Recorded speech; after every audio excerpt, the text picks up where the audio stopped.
Hello and welcome back to Tom's Garage, and you join me with this rather exciting new model. Now you may be looking at the front of this car and not quite working out what it looks like. It's not got any obvious badging in the front end, but this is from KGM. This is the KGM Actyon. Now I have made some notes on this and I'm going to do this as a kind of overview walk around, show you about the car and then get out on the road for a drive. So you may be wondering, what is a KGM first of all? So KG Group bought over SsangYong a good few years ago, and this is the first product to come from that acquisition. Now this is nothing to do with the Torres or any of these other SsangYong products. This is from the ground up a whole KG product for KG Mobility, KGM. Now the inspiration from the front is quite rugged. We've got the split daytime London light up bar with the main beam lights down at the corner. Quite a small little grille, and you can see we've got things like your radar and your front camera. Now as I work around the rear of the car, I will talk about that. So this particular KGM is finished in grand white, which is the free colour. However, there are other colours available, all at £750 as an option. I quite like the forest green, which is probably how I would spec this, but here in the UK they only come in this one trim, which is the K50, which is basically everything thrown at this car from factory. So there's no base model, no top of the range, they all come fully loaded like this. Now power in this car, it comes from a 1.5 litre petrol, 161 brake horsepower and 200 pound-feet of torque. Claims around 33 miles to a gallon and 194 grams per kilometre of CO2. Now, what I quite like about this car is the sides. Now, when we take your car around and look, this car is running on Michelin Primacy tyres, which is quite a premium tyre for the type of car it is. This is a C-segment vehicle, so things like your Kia Sportage, Volkswagen Tiguan, etc. Very premium tyres on this, and they only come in these 20-inch 245 45s R20s is the tyres that this car is on. Then you're going to notice things, we've got the black roof rails across the top, as well as this silver strip running across to kind of visually separate how the roof line looks, to make it look narrower and shorter than it actually is. Now we can see a little bit of black running across the bottom as well. And round the rear, you can comment below what you think the inspiration is for this vehicle. I think it looks kind of British in terms of the styling, especially this kind of segment here. Not this particular bit, but overall quite a handsome looking vehicle. And it's only once you're round the rear, you're going to see a KGM badge and Actyon or Action, depending where you are in the world. Now it does have a power tailgate, which you're able to operate like so, or it should have a kick sensor, which let's give it a try on camera.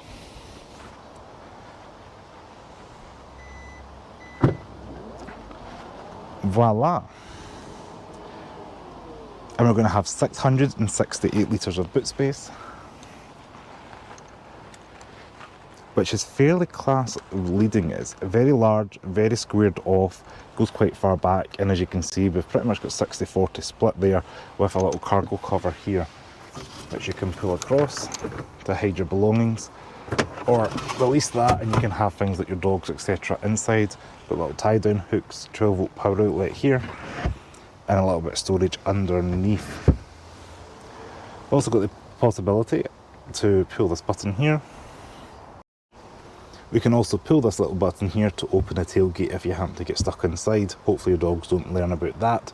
And then inside is this wipeable material, which may not be a premium touch in comparison to say something like an X3. However, if you do have a dog, you're going to be grateful that the dog's hair are not getting caught in the material on the side. You can just wipe that down. But overall, a very large and capacious boot. Now let's check out that second row.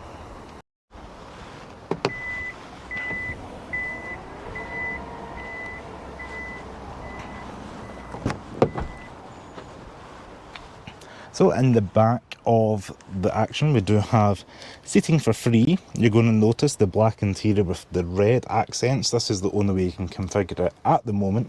They come with these kind of burgundy red seat belts, which are hopefully coming off in camera. I quite like them, and everything in this car has got this soft leather with the Alcantara suede material at the top with the red stitching. We do have cup holders in the back, as well as climate vents and then charge ports in the rear as well.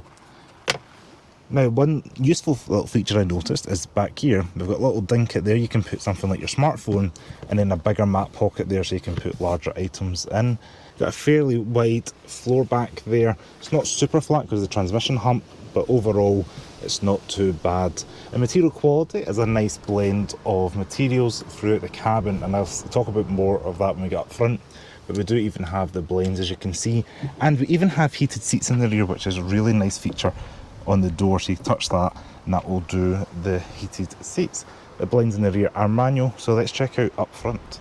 This is the door card here, all around the electric windows. Nice to see 4 electric window switches, door locks, window locks, mirror controls, physical door handle, and this kind of material here that looks a little bit like wetsuit material. It's kind of durable, waterproof. It's nowhere else in the cabin apart from on the doors. And they've got like a suede, soft, squidgy material here. This plastic that looks like it's replicating carbon fibre or something, and black gloss plastic here. So there's a lot of materials going on, and then we've got decent sized door bins down below. Now, as standard, you're going to get the 8-way electrical seats up front, again all trimmed with this leather and the red trimmings all around. This is the only way you can have it. Again, the same as seat belts up the back. We get these kind of cool coloured seat belts up front. Now, jumping in away from the wind, you are greeted with 2 dual screens, which when they're off, they look like one big large piece of material glass. And then you can see on top of the dash, we've got that red stitching continuing across, and it's not like super scratchy or anything. They've maybe like you think of SsangYongs of old. They've really done their best to make this feel like a premium product. And then we've got more of that kind of faux carbon fibre look on the dash here, and this integrates into your vent. And then we've got the wood trim running across the middle of the dash here, which to me looks like a faux wood. I'm not quite sure if that's real wood or not. It does look kind of faux to me. And then we've got silver accents, softly limed glove box, sorry, softly damped glove box, not limed with anything, but it is a decent size, as you can see, full of all the KGM logbooks and user manuals, etc. Now, I've got a little sun visor up here. I actually quite like the lighting of this, like that pattern up there. I haven't really seen that before in another car. And then this little vanity mirror. Well, this is all soft touch as well, which is close to what you would see in a Lexus, I would say, with the soft lining, and then it's kind of padded with some sort of spongy foam in there. That is push buttons for the lights, and then you can see we've got your rear view mirror up top, and then your 2 dual screens here, which are 12.3 inches. This main screen in the middle controls absolutely everything, so things like your sat nav, your phone, your radio, etc. is all controlled through the centre screen.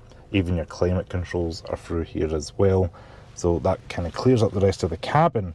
But it does mean you have to go through a certain menu if you want to quickly change, like heated seats or something like that. You have to go through and change it. But it does have heated and cooled seats, which is a really nice touch of a feature, as well as dual zone climate control up front. So you do have that capability there to turn your cooled seats on, turn your heated seats on, even turn the rear. You have control of everything, which is a really nice kind of premium car touch to have all that kit built in. We even have the heated steering wheel, which is almost necessary here in the UK where it's mostly cold. This is summer where it's just grey and windy and rainy and everything. So this is quite nice to have. Heated seats and heated steering wheel, and then good ventilation. And I will say the cooled seats, when they did pick this car up, it was quite warm, and for here anyway, and the cooled seats are strong and powerful. On maximum, that comes through and you can feel the air blowing right through the trousers, so that is a premium feeling and strong cooled seat, which I was not expecting in this car. It does have other cool features, such as this little crystal shifter here. It is a 6-speed automatic, and that's the only option, so all the way down for drive or all the way forward for reverse. And then you get your 360 cameras there, which you can pop up into a wee 3D model, or you can choose which specific zone you want to focus on when you're reversing.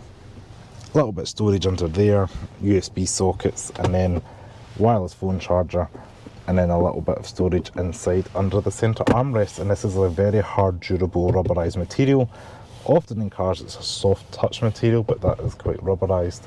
And then another product here, you're able to change and move the seat on the controls. That's very like kind of Asian cars. I've seen that in the Japanese and other Korean products. So you're able to slide that forward, so if your rear passenger was in there, you could be the driver and move that forward for them, like so.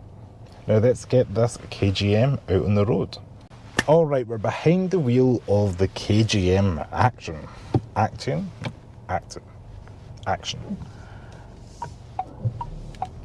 Now, what I do like about this car, and my family who I've picked up and shown this car to, is the ride height.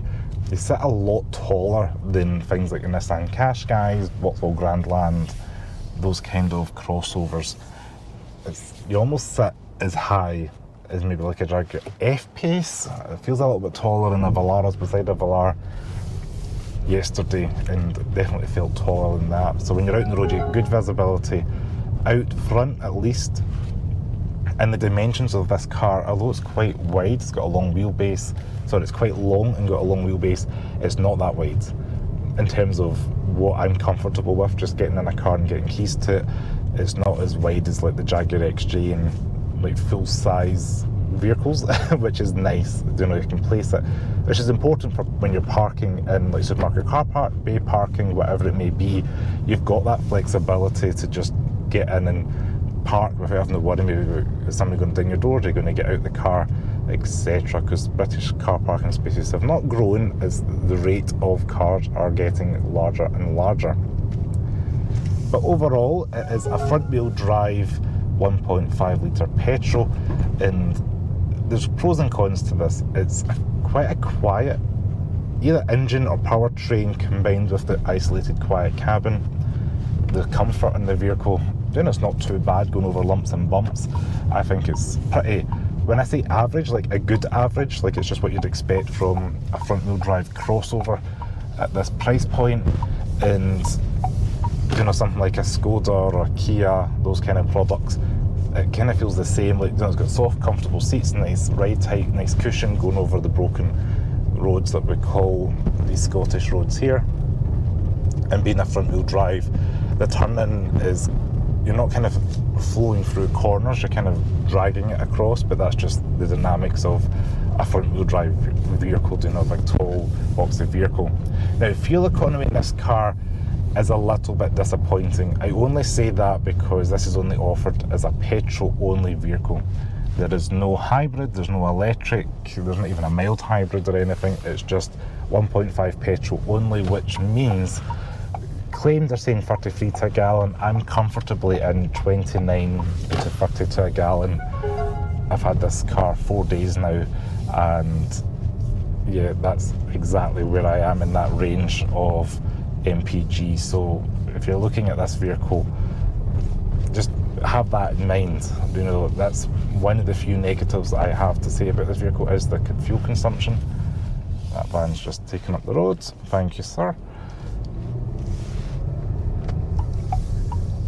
But out with that, for just doing duties of like doing your A to Z life, I think it's more than adequate. It's comfortable, it's comfy enough, it's got enough gadgets, your Apple CarPlay, Android Auto, 360 camera, it's got a 6-speaker sound system, which is okay. It's not amazing, but it's far from terrible, but that's okay.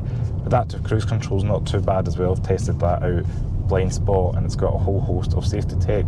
Yes, you can turn off the beeps and the bongs if you do not want all that safety system on when you're driving about. Not everybody does.